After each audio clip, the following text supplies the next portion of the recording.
Okay, on the discovery sheet, you're going to be discovering the law of sines. Remember the trigonometry that we learned was used for right triangles only.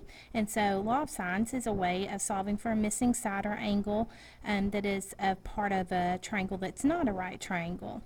So in the discovery, you're given triangle ABC as your original triangle, which does not have any right angles as one of its three angles. So we call that an oblique triangle instead of a right triangle.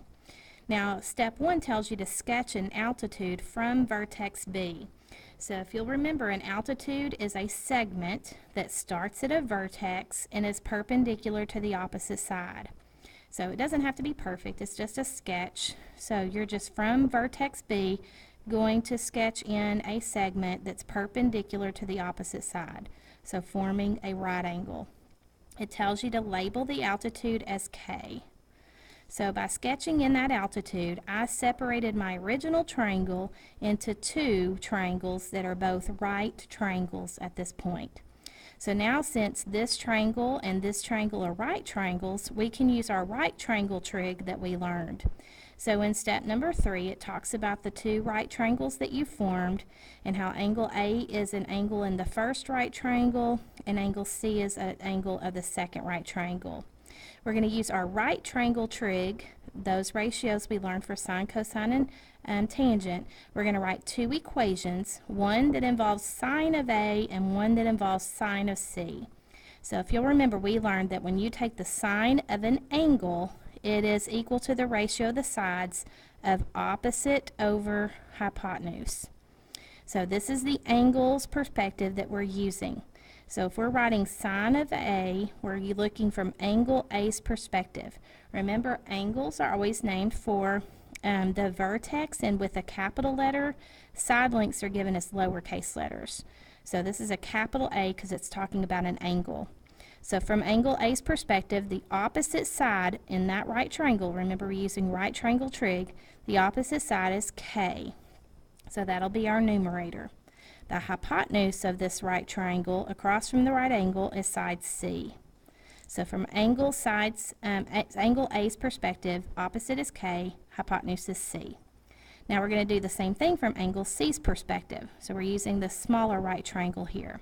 So from the perspective of angle C, the opposite side is K again, but the hypotenuse across from the right angle in this triangle is side A. So both of these equations have K because that's the altitude we drew that was the opposite side of both of these angles. So it says to solve each one of these equations for K. That just means to get K by itself. So in this equation we need to get rid of the C, in this equation we need to get rid of the A, and we'll have K by itself. So in both equations, to get rid of the denominator, we would be undoing division, and we know that multiplication undoes division. So to get K by itself, we would multiply both sides by C so that the C's cancel on this side and we're left with K. So since we're multiplying both sides by C, the C is going to be multiplied by sine of A. So K is equal to C times sine of A. I'm going to put the C in front. I don't want to write sine of AC because then it looks like we're taking the sine of A times C, and that's not what we're doing. We're still just finding the sine of A and multiplying that by C. Lowercase c, that's a side, uppercase A, because that's an angle. Same thing over here. To get K by itself, we need to get rid of the A. So we're going to multiply both sides by A. So on this side, we're going to have A times sine of C, and over here we'll have K by itself.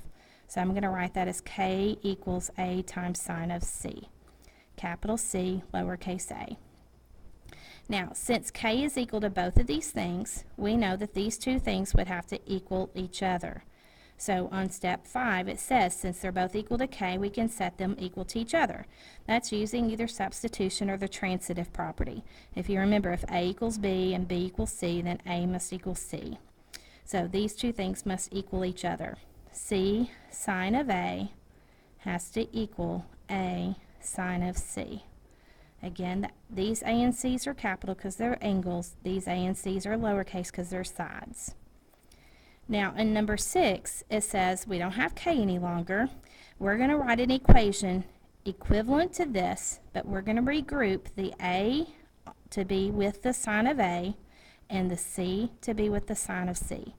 So in other words, I want a and sine of a on the same side of the equation and c and sine of c on the same side of the equation. Well, I have two things. I can do one of two things over here. Since this is multiplication, I can either get rid of the c by dividing by c, or I can get rid of the sine of a by dividing by the sine of a. We have options here. So if I took the c sine of a and I wanted to get the c by itself, that means I would divide by the sine of a. But I would have to do that to the same thing on the other side of the equation. I would have to divide it by sine of a as well. So by doing that, I have c by itself here, and now the sine of a is on the same side as my a is. Now the a is in the numerator and the sine of a is in the denominator, but they're on the same side at least. So I need to get rid of the sine of c over here. So now I'm going to be undoing the multiplication between the a and sine of c, and I'm going to divide by sine of c, which gets rid of sine of c. But again, I have to do that to the same thing on the other side of the equation, divide it by sine of c as well. So now we see we have our c and our sine of c on the same side, and our a and our sine of a on the other side. So this is c over sine of c. Remember, this is a lowercase c because it's a side. This is uppercase because it's an angle. Equals a over sine of a. Capital A for angle, lowercase a for side. Now, I could have done the opposite. I could have divided by the c and the a. And if I had done that, I would have had the sine of c over c equals the sine of a over a. It doesn't really matter which one's on the numerators and which one's in the denominators. They mean exactly the same thing. So you're going to follow this same process on the back of your discovery to find another part of the law of sines. This is just one part of our law of sines. You need to find the other.